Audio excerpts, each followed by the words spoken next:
Hello, everyone. Welcome to the Empowered Minds podcast.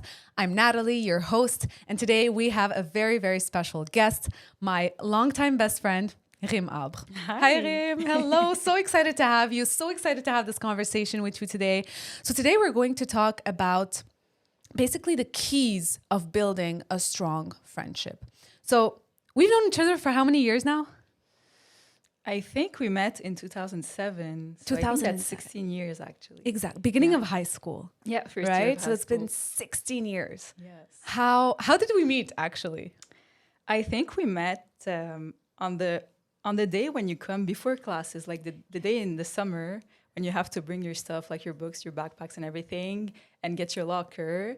And I think we both came without our backpacks, and that's why we noticed each other. Exactly. And you spoke to me first, Yeah. and you asked me like, "Oh, did you bring your backpack?" Were we supposed to bring it, actually? we were. Everyone had it, literally everyone except us two. That's It's like, true. it's fate. Yeah, and we were like both next to each other, looking at each other like, So awkward. yeah, like shit. And oh my God, I remember I was really stressed out that day, super nervous. I was pretty shy also back then. Yes, But, well, you were really shy. I I think the first years of high school. Yes. And then And then it's fine. I bloomed, I opened up. Yep.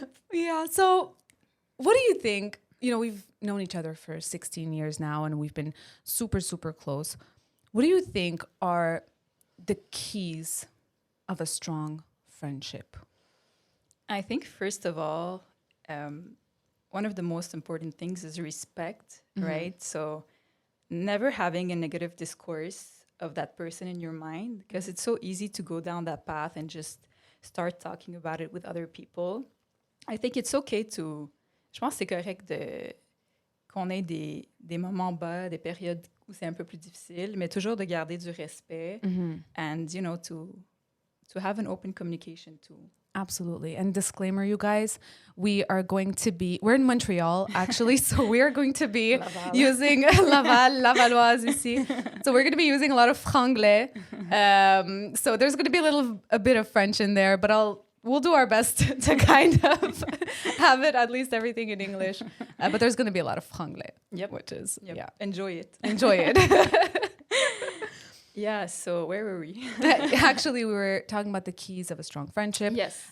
Respect, Yep. not having that negative discourse. Yes. So c'est ça, dans le fond, je pense que c'est normal d'avoir des altercations, some problems here and there, but just to not go too far down in your negative thoughts, you know, just talk about it when you can to avoid going down that path. And also avoid talking shit to other friends, Absolutely. right? That's so important because Absolutely. at the end of the road, like people are just going to stop trusting you, right? Because they know you're going to do the same thing to them. Exactly. Eventually. And like, you know, even if you have an issue with your friend, like even if we've had, you know, conflicts in the past, and even if you have a conflict, like in front of others, always have respect. Like we've always respected each other in front of others. And if there's something, like we'll talk to each other about it. Like I'll tell you, like, you know, Rim, you messed up, you fucked up. Like, and it has happened in the past and I've messed up too. But the important is not to take that and use it in front of other people and kind of putting your friend down in front of other people. And it's okay to talk about it with your friends. Like I'm just going to make je vais faire un petit commentaire sur quelque chose que j'ai vécu. A comment on something you lived. Yes, exactly. And I had a friend that invited me to go out to dinner. Okay. For my birthday. Okay. And that's a long-time friend, right? And we went, we ate, everything was fine. And then at the end, she didn't pay for me. Okay. Okay. And it hurt me a little bit because I was like, oh, you know, I expected her to pay. Yeah. And then I thought about it a little bit. And I'm like, you know, I know that friend from a long time. Either it wasn't intentional, either there was a reason, a good reason for her to do it, or either she just didn't think it was necessary. So instead of just going to my friend and saying, you know, that was cheap, like it was the least thing she could do, I just said, you know, ça m'a un peu déçu qu'elle l'a pas fait. Ça, c'est correct, je pense, de parler de ses sentiments dans le sens où toi, comment tu t'es senti, sans nécessairement assumer que la personne était mal intentionnée. Exactly. Parce que t'as pas le droit d'assumer. That's si true. on n'a pas parlé. And it has happened with us too in the past. Oh oui. Oh yeah, it Oh does. oui, c'est And très clair. I was at fault there. So it was like a night to go out. I remember I was telling her, "Oh, let's go out." she couldn't, and then she had her particular reasons, and then I go out with another friend and I see you out with a friend. Yeah. So that I was like, I jumped to conclusion. so I remember mad. I was pissed off, man. I was really, really pissed off. I was like, how dare she? Like, what the hell? I've been telling her about this for weeks. I was telling her about this for weeks.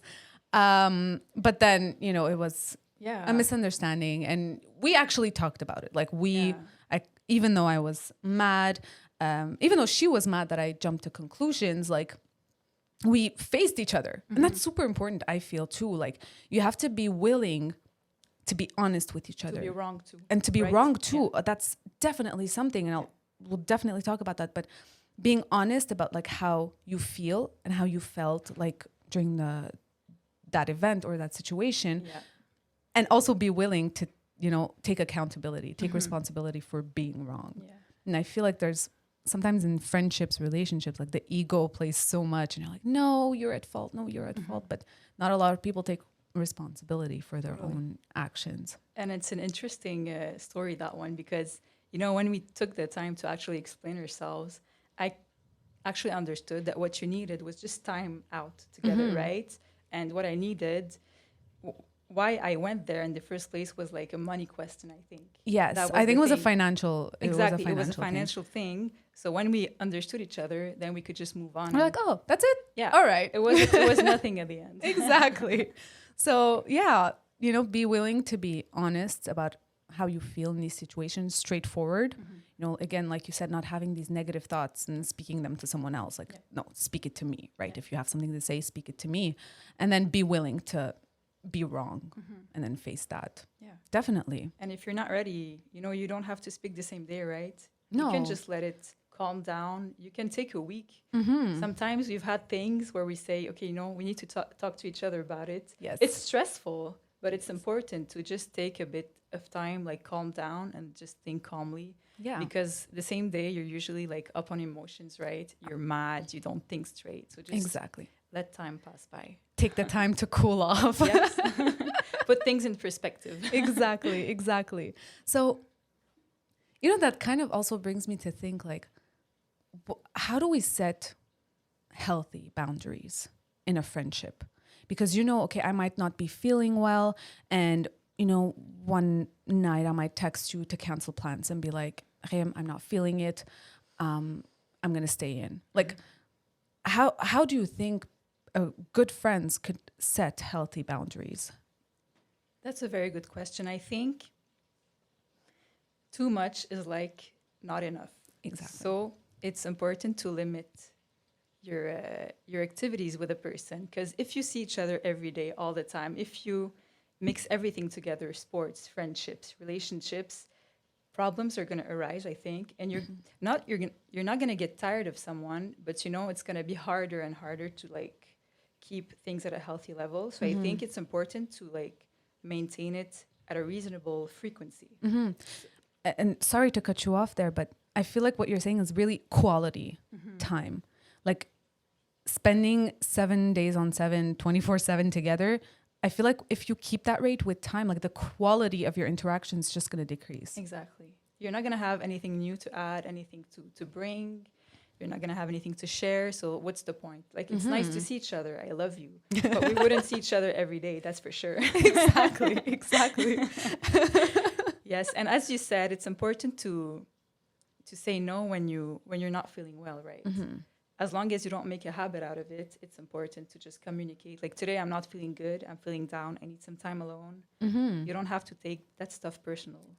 Taking these things personal. Like, it doesn't mean that, if ever I say that, it doesn't mean that I don't like you. It doesn't even mean that I don't want to spend time with you. It just means that I want to be alone, Totally. So, and I think we've managed that pretty well up until now. So we've had bad days. And when I said before that we don't have to make a habit out of it, I think today people just cancel very easily. Okay, so you get engaged in something, you say yes, and then you just at the last minute you say, you know what, I'm not feeling well. If you always do that, I don't think that's good. I think you have to respect. Faut que tu respectes tes engagements. Mais si vraiment il y a un problème ou tu te sens pas bien, tu as besoin de temps, je comprends. Mais il faut que tu gardes ça quand même raisonnable. Absolutely. Parce que sinon, ça fait juste en sorte que la personne va sentir que son temps est moins important que le tien, ce qui n'est pas le cas. Tu vois, elle peut pas toujours réserver une période et juste être comme un petit peu un bouche-trou. Yeah. No, like you have to kind of make sure that your friendship is important too. Yeah. Like, yes, you're feeling bad and you want to take some time off.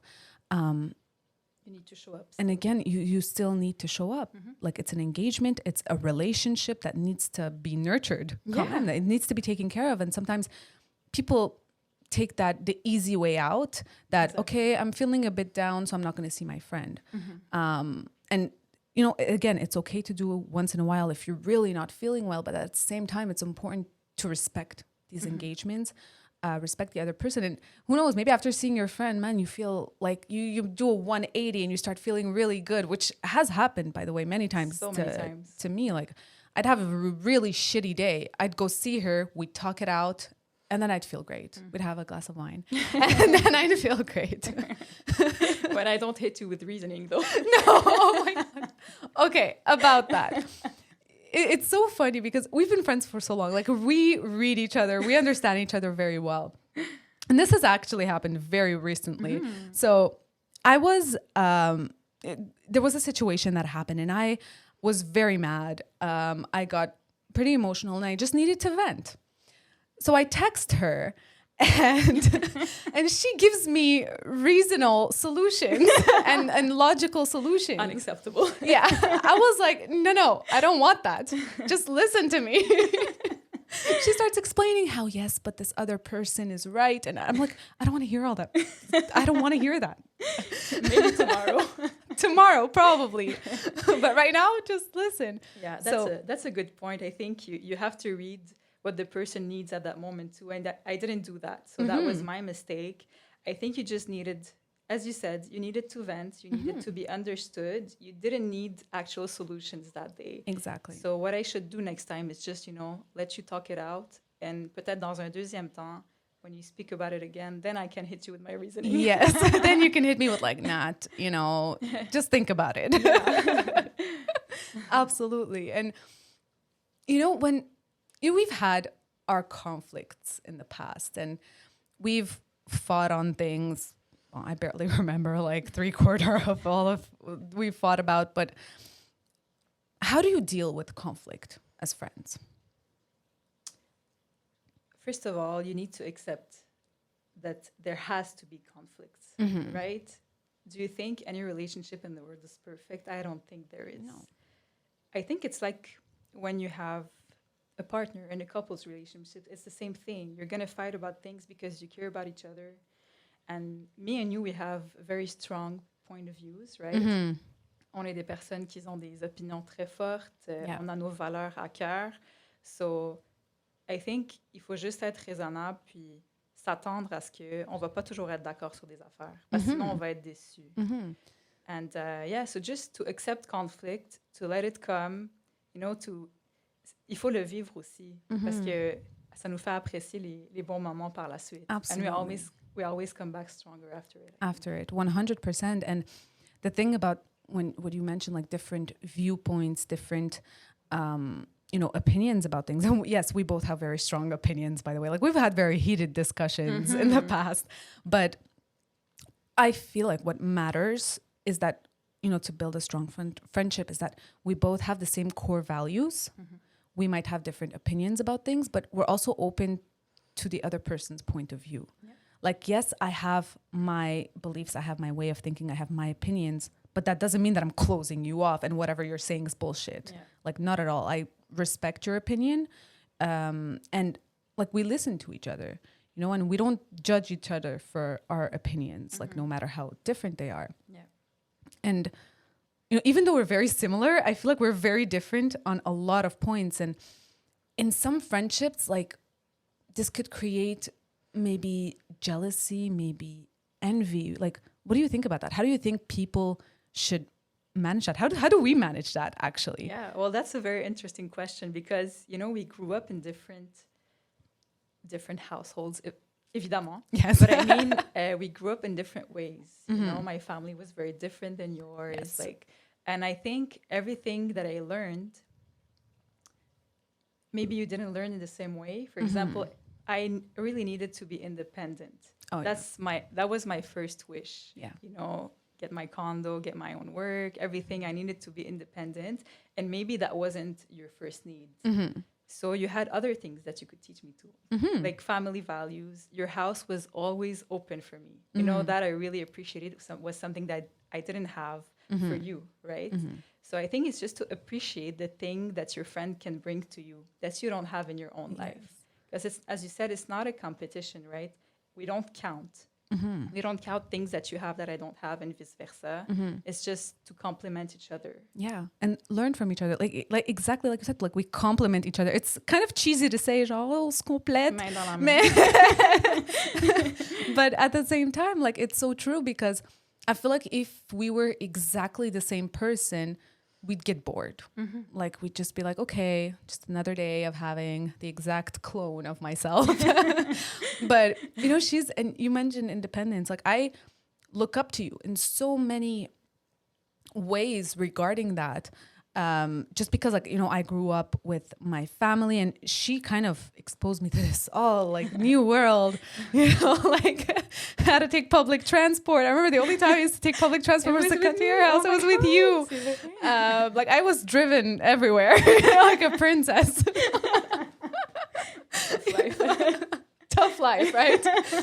But no, like you know, you kind of had your independence from a very young age, and I admired that a lot. And you had a job also at a very young age, which is something that I didn't have. You know, I had after CEGEP, actually beginning university. I was, you know, in my late teens when I got my first job. So you already had that kind of step in front of me in terms of your independence. But I always looked up to that, not compared myself. I was like, okay, how does she do it? You know, Rim, do you have advice on this, right? Instead of just being like, fuck that bitch, or like, oh my God, you know, or hating on that. Et d'un autre côté, c'était la même chose de moi envers toi. Like when I look at your family, I see like a loving family, successful family who has like everything, right?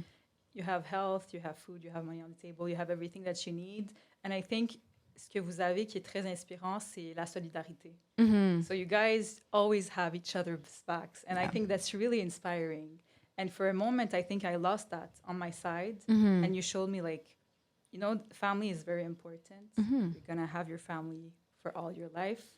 So there are some things that you need to accept and some things that you need to let go of. And these are the things that you taught me. Absolutely. Like how to deal with these issues, like, because we're very different from our families too. And for sure, like we have a lot of conflict with them too. So like dealing with that while also keeping like the family value at core is also very important. Ouais, c'est so ça. glad I... Ouais, tu m'as vraiment démontré que, tu sais, un peu comme les amitiés, c'est facile de juste baisser les bras quand les choses sont difficiles.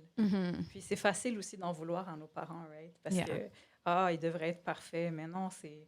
Tout le monde doit travailler pour s'améliorer, incluant nos parents, incluant nous-mêmes. And I think it's a lifetime job. Exactly. Speaking of lifetime job, like how do you make a friendship last a lifetime? The first thing, I'll just finish on that, because like, you know, a friendship, you're not tied by blood really. Although at this point I do consider you my blood, my own flesh. But like there's not that tie or that like solidarity. Like you mentioned, like with family, how would you make sure that like a friend lasts that long, a lifetime? Yeah, so I think it's a matter of effort. I'm going to give some examples. You know, I have a friendship with you, my best friend, but I have a lot of long-time friendships too.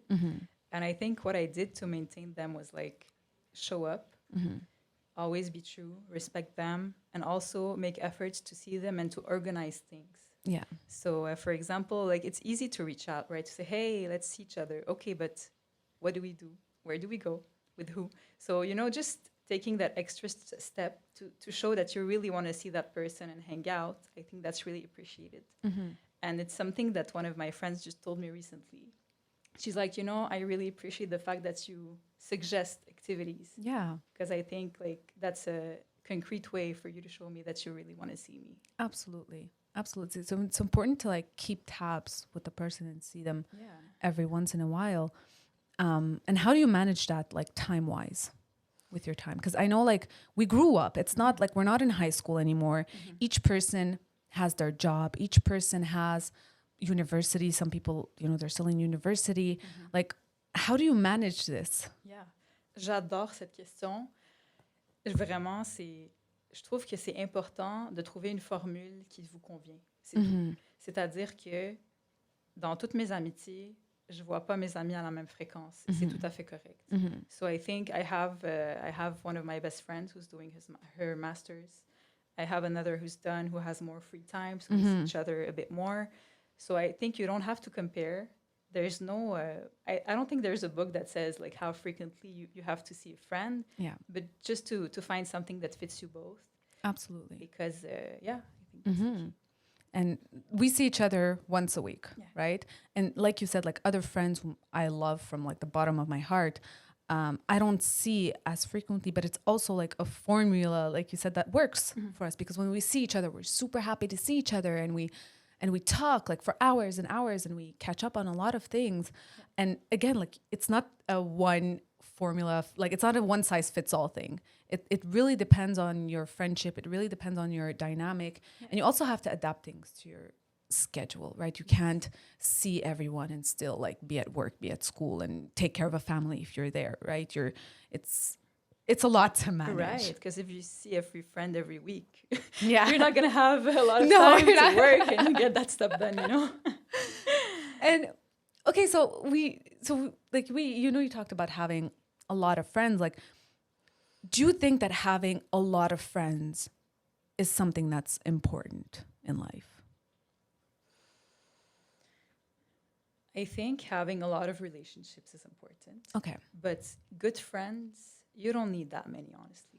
What do you mean by relationships exactly? So I think it's important to maintain relationships in a positive way. So relationships need to be great between you and people that know you. Yeah. And I'm not talking about appearances, but when you see someone, just make sure you have that good relationship and leave things in a good way. Because I feel like this is something that can follow you all your life. For example, you're going to make some friends at school, CEGEP, university. They're not going to be your best friends, but they're going to remember you. So maintain good relationships. Absolutely. And like you never know when you're going to see them again. You never know when, who knows, like you might have a collaboration with them at some point. So always leave like a positive impression with people, even if they're not like your closest friends. And exactly. I feel like these kind of relationships, the more, the better for sure. Yeah. But what about close, like more, intimate relationships? I don't think you need to have that many. No. Is there like a rule? I need to have 3 and I'll be fine, or check mark. No, I don't think there's a number. I think encore une fois, c'est une formule qui va te convenir à toi. Of course, I think si tu passes le cap de 15 à 20, je pense qu'il y a un petit problème parce que je sais pas comment tu fais. My Superman of social like friendships and relationships. Oh my God, I can barely like handle one. Right. But you have also different group of friends, right? You have work friends, you have school friends. So I think it's all at a different level. But if you have like maybe 2 or 3 that you can really trust them and you feel safe, honestly, I think that's enough. Yeah. Like 2 or 3. I 100% agree on that, especially, yes, to have this it's necessary to have someone where you have a deep connection with. That's not like your significant other, or that's not like your family, or that's not like someone that's really like there and that's there for you. And at the same time, it's also important, like you said, to have friends, different types of friends for different types of activities. Like, I know, maybe you have your friends that are like sports. So you do, you do activities that are more Share sport. that passion with them. Share that passion with them. Maybe friends who like to read. I don't know, you go for a book club, or you try to read a little bit. And I think that's very, very important to have. But you need to have at least a handful of friends that are like your core, friends, and that are going to be there for you no matter what, and have your back, and that you can trust them blindly. Ouais. Puis il y a une chose qui ça m'a vraiment frappée lorsque j'ai vu dans mon entourage à moi, des gens dans ma famille, j'ai vu qu'ils étaient qu'ils n'avaient pas d'entourage, qu'ils étaient pas, il n'y avait pas de bonnes relations, ils les avaient pas maintenues.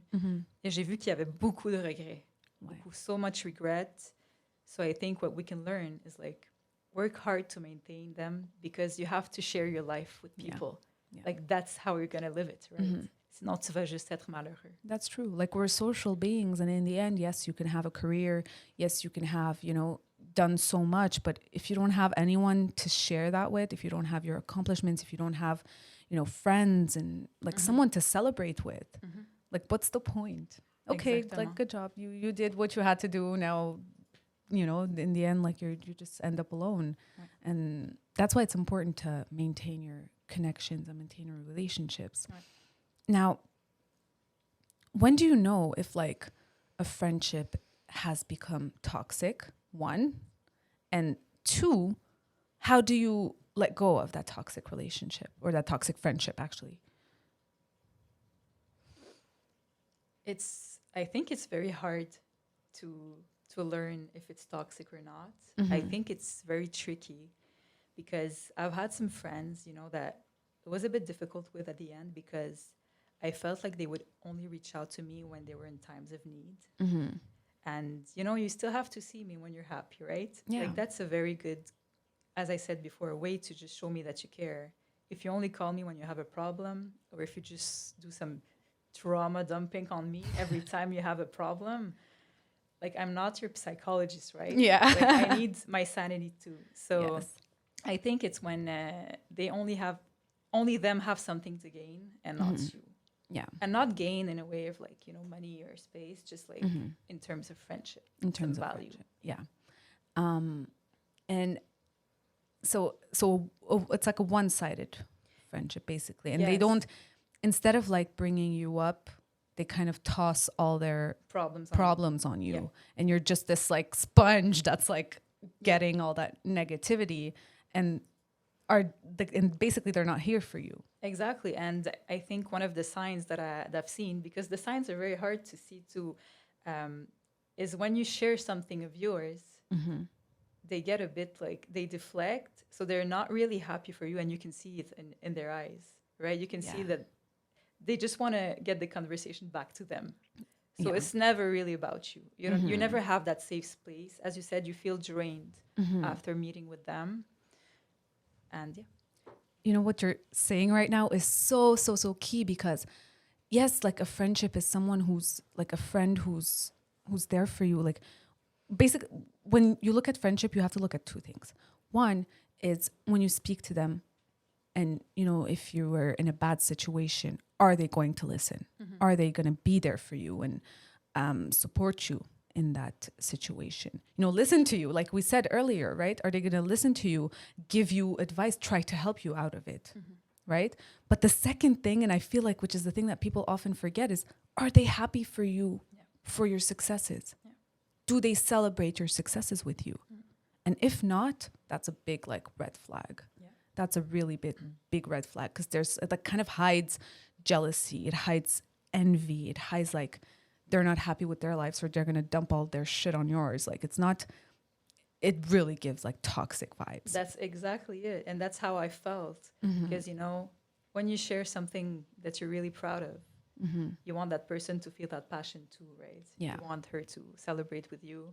But if they just continue disregarding what you say and just flipping to another subject, they don't really care about your successes. Exactly. About your well-being. Exactly.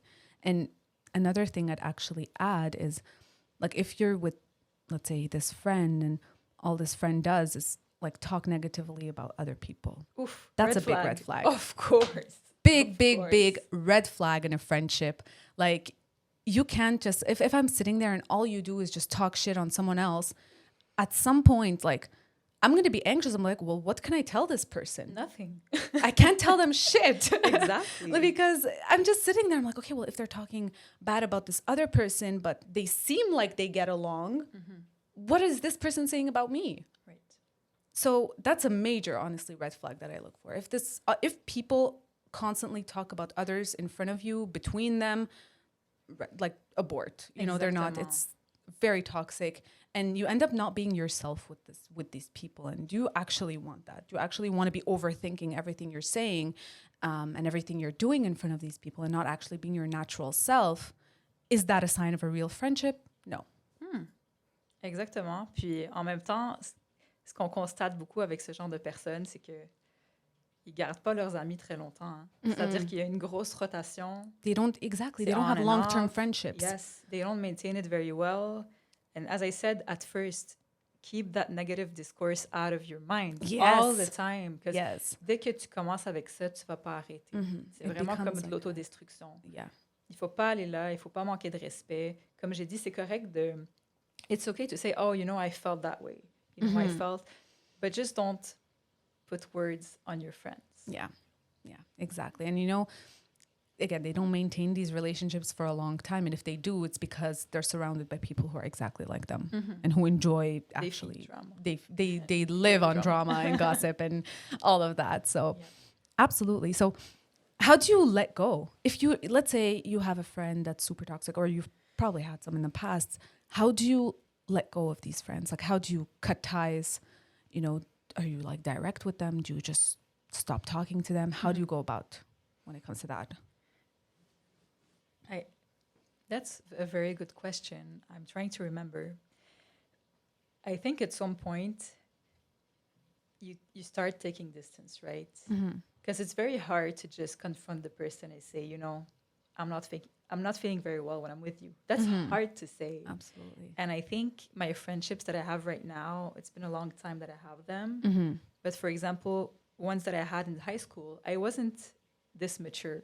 So I wouldn't have, the balls to just go up to them and say, we got to fix that. We have to work on our friendship. Yeah, absolutely. We weren't there.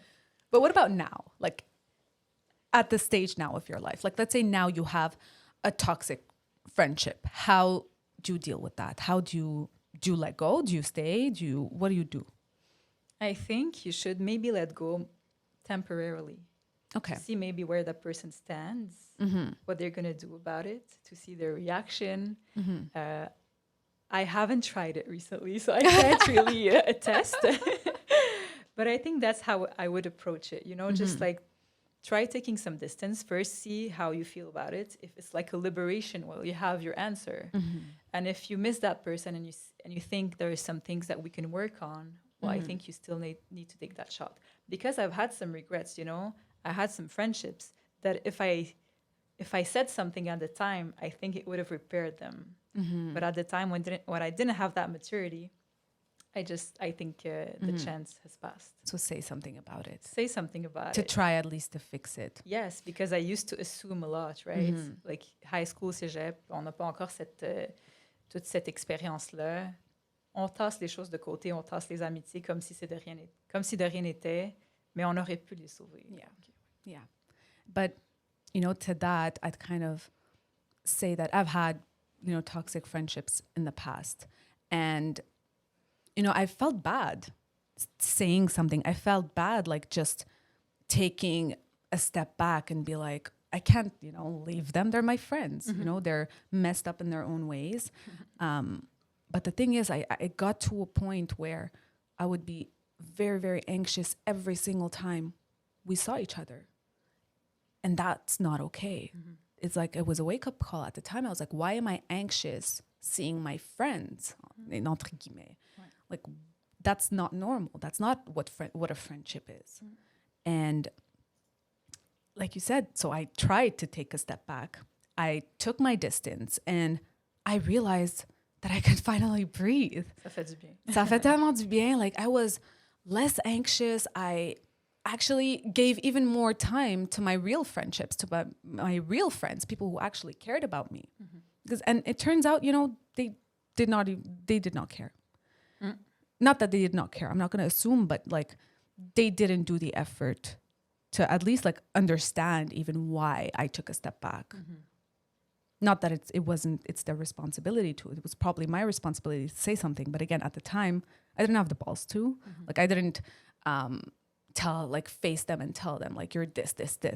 you know, and this is how I feel when I'm with you. Like, I didn't do that. I just decided to take a step back. But it was honestly, at this point in my life, the best decision I ever made. Mais c'est tellement un bon point parce que ça, c'est un autre signe aussi, l'anxiété avant. Yeah. Parce que if you have to meet with a friend and you feel like you have to put on a performance. It was a performance. Yeah, I was Beyonce. Yeah. Like, I was literally just trying to be this person, this perfect outside person, just so they won't talk shit on me. Like, that was literally it. Mm-hmm. Tu vois, ça, c'est un autre signe que ils sont pas là pour ton bien ou vice-versa.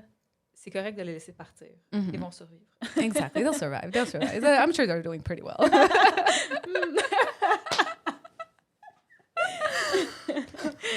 On leur souhaite que du bien. Exactly. We do. We wish them all the best. Sinon, another question I had for you is, do you think that men and women can be friends? Absolutely. You really do? I really do. How is it not different or different than girl-girl, man-man relationship? I think what's different is just, okay, it can be different because we always associate man and woman to be a couple, right? That's what we think of. But I think men can bring different things to your life, different point of views. And as long as you establish boundaries, as long as you don't make comments, like disrespectful comments towards, for example, your partner, I think it's totally safe to assume that you can be a friend with a man. And I have some guy friends. I think it's going great. I respect them, and we never crossed that line, right? So as long as you have an open communication with your partner about it, if they don't have reservations about it, I think it's a friendship like the other. But do you think that there's always this like, what if in the back of like either your or the guy's mind of like, what if there's a possibility? Like, assuming that you're like initially physically, you're both physically attractive, you're physically attractive individuals. Like, to me, my issue is that if there's this attraction, if you're both attractive people, how can it just be platonic? Because to me, a friendship entails that you're open with the person, you're vulnerable with this person, you're kind of, there's that level of intimacy that kind of develops. So if there's that and there's a physical initial attraction, how can it not develop into one of them developing feelings for the other? I think it's interesting, but what ifs? This is people assuming. You shall not assume. But what if you're the one assuming though? Like, what if in the back of your mind, you're like, well, what if this person develops feelings at some point? Like, can it actually be genuine friendship? I think so. I mean, if you really emanate friendship only, I'm not saying it's going to guarantee that the person's not going to have any feelings. I'm just saying, if on your part, you're doing everything in the right way, well, plus que ça, c'est plus ta responsabilité. T'as pris tes précautions, t'as fait les choses comme du monde. Et si la personne a un intérêt, mais ça sera à elle de dealer avec. C'est pas à toi de dealer avec. Si toi, tu fais juste être un bon ami, une bonne personne, et que tu apprécies sa présence, moi, je trouve qu'il n'y a pas d'enjeu à ce niveau-là. Il faut pas assumer. C'est-à-dire, c'est facile de mettre des étiquettes là-dessus, mais on ne sait jamais. Ça peut juste être un partage d'expérience, de moments. I feel like it's a very dangerous zone to navigate, though. Like, you're literally walking on eggshells, because like, you don't know if ever this person is going to develop something that's more than friendship and ruin the friendship that you have. And you said, like, if you're just emanating friendship, but like, what is emanating friendship? Ça veut dire si tu dépasses pas la limite, c'est-à-dire si what is the limit? Faire des regards, faire des avances, se voir dans des moments un peu plus intimes, cacher ça à son partenaire. Ça, c'est tous des exemples de ce qu'il ne faut pas faire, bien évidemment. Obviously. Mais, but what if, like, so you think that it's possible to just act like platonic friends tout à fait. And not develop any feelings at all? 100%. Moi, je suis vendue là-dessus. I'm going to have to... See, we don't agree on everything. I'm going to have to disagree a little bit with that. I am, because like I've had male friends, and it's like there's always this in your head that you can't be 100% genuine with them. Like you always have to be careful about what you say, what you do. It's like, no, do we hug? Do we not hug? Like, it's still physical touch. Like there's always this fine line.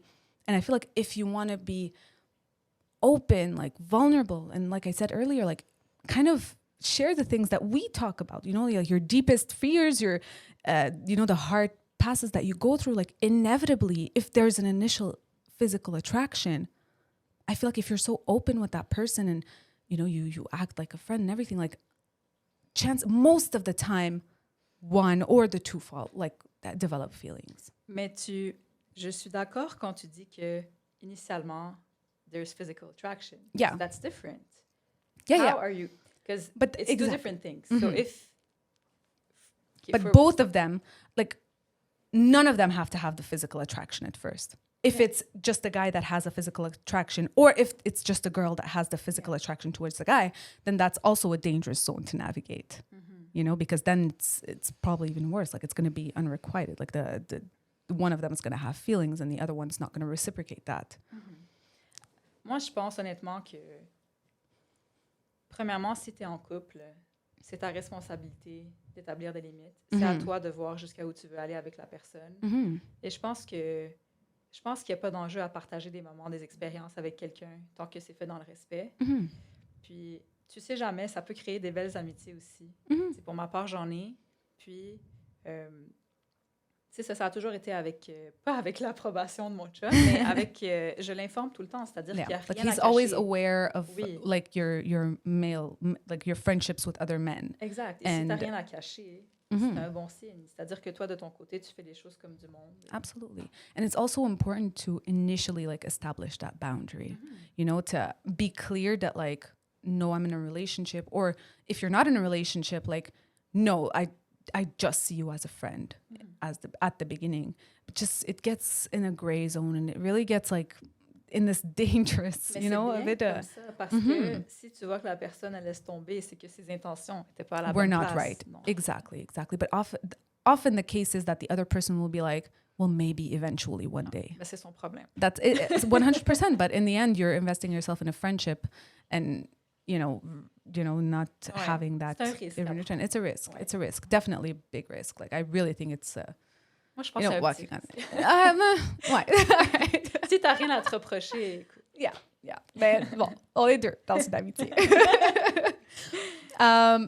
The last question I actually had for you was, what would you suggest or advise, students, young professionals nowadays, especially after COVID, there was these lockdowns, everything was online. How would you advise them to go out and actually develop friendships? That's a good question. I'm gonna relate to what I do, what I actually did to like maintain some friendships and relationships. So, je pense que c'est important de s'engager dans des activités extracurriculaires, c'est-à-dire like hobbies, extracurricular activities, basically. Like find a hobby, anything. Yeah. It can be sports, it can be music, and I think when you share something with people, you can develop some kind of relationships. Absolutely. And I know it's very hard to find friends. Honestly, I have some people that I know, they just arrived to Canada, and it's very different to create like meaningful relationships. So I don't want to say that and say, just go there and it's going to be done, it's going to be easy. That's not the case. But if you put the effort to create a sense of community, so if you want to be part of an orchestra or be part of a hiking group, exactly, of sports team, eventually you're going to have some relationships. You can maybe go out. You can also, la demande peut venir de toi. C'est-à-dire que faut pas s'attendre à ce que les gens vont faire le premier pas. Hésite pas à inviter les gens à sortir. Yeah. Fais ce premier pas, lance-toi. Faut mettre sa gêne de côté parfois, faire le premier pas. Puis dans mon cas, ça a souvent servi. Yeah. So putting your shyness aside, go out there, have the courage to experience new things. Maybe you discover a new activity. Ouais, but puis in le most hiking cases, group, hiking j'adore. group. C'est vraiment bien parce que c'est des personnes qui partagent un même intérêt, qui ne se connaissent pas, mais qui vont créer des liens. Exactly. C'est vraiment une belle formule. Exactly. And often like it's like networking. You meet people, you get to connect with them, and you already have this common passion that you can, bond on. So absolutely a good idea. Go out there, do great activities that you like. Yeah. Anything else that you want to add? Did you want to share? Je pense qu'on a fait le tour. Yeah. Cheers to 16 years of friendship and counting. We're actually about to go have some wine. Yes, cheese and wine. Yes. C'est notre routine hebdomadaire. Yes, it's our weekly routine, wine and cheese. Awesome, guys. Thank you so much for being here. Thank you so much for listening to this episode. Thank you, Rim, for being here. It was really, really awesome. Guys, leave a review, follow the podcast, subscribe to it, and I'll see you guys on the next episode.